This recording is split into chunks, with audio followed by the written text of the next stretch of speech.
Welcome to the Coach's Corner. John Stanko of ICGaels.com, being joined by Patric Santiago, head coach of the volleyball program. Coach, team is in the midst of a road trip right now, and you open up the weekend at Quinnipiac and Fairfield. Good win against the Bobcats, tough loss against the Stags. What did you take from those games?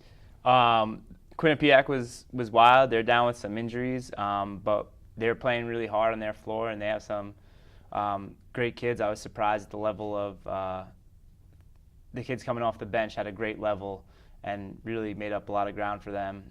We put the wrong lineup in set two. That was completely my fault. I blew it. So I was really happy with how my team had my back, and we're like, Coach, we'll figure this out. We got you for this one. So that was nice to see and a great takeaway. And then Fairfield's very good, which we knew. I think 30-something conference win streak doesn't happen by accident. They're clearly very prepared, and it was fun to see them play, and unfortunately we just weren't at that level. And now the Stags are fully healthy again, so they're even more dangerous than the first time you played them earlier on this year. This is just a curiosity question for me. Is there a venue in the MAC that you enjoy playing at most, whether it be the atmosphere, the court, the fans that come and support the team that you're facing? Is there a venue that sticks out to you? Heinz Center. That's a good answer. Sure. That's a good answer. Away, I think that Fairfield has a nice gym, and I think we're trying to get excited about it because that's where the playoffs will be. So. You mentioned the MAC championship, and obviously standings are beginning to take shape. You have a couple of tough games this weekend, trying to secure your spot in the postseason up in Buffalo against Canisius and Niagara. What are your expectations from the trip to Western New York? Well, we know they're going to bring a lot of energy, and we know it's going to be a tough place to compete. Anytime you go in up there, those teams play really well at home, and they're happy not to travel. And Canisius really played hard against us here, so we're looking to try to get level in that leg. And Niagara's at the top of the MAC, which is the conference they play in, and it's going to be tough.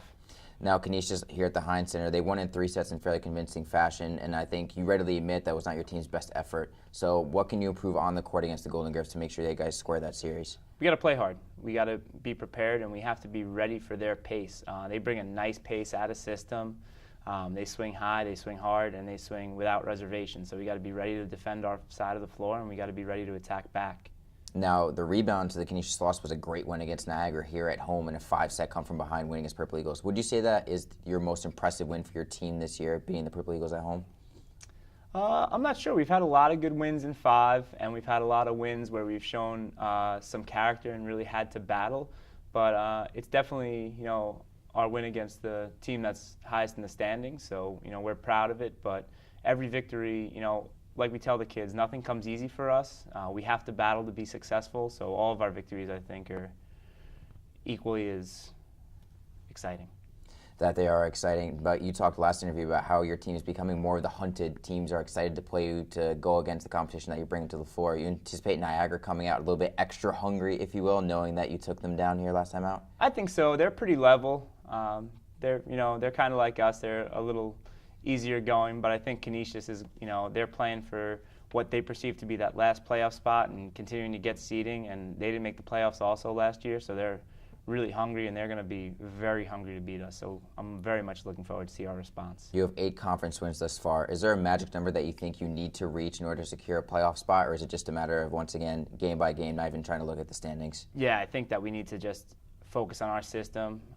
We have some players who are a little beat up. Every team does. This is the grind and the part of the season where it really wears on you. So I think it's just one game at a time and trying to take care of our business. If we do that, we're going to be successful. If we don't, we're not. It's nothing new. So the trip to Buffalo is the longest road trip of the conference season. So what forms of entertainment do you think your team's going to embark on, whether it be on the plane or the bus rides? Well, we're going to plane and take some vans. So I think we have some nervous flyers. So I'm going to try to sit far away from them and try to remain calm.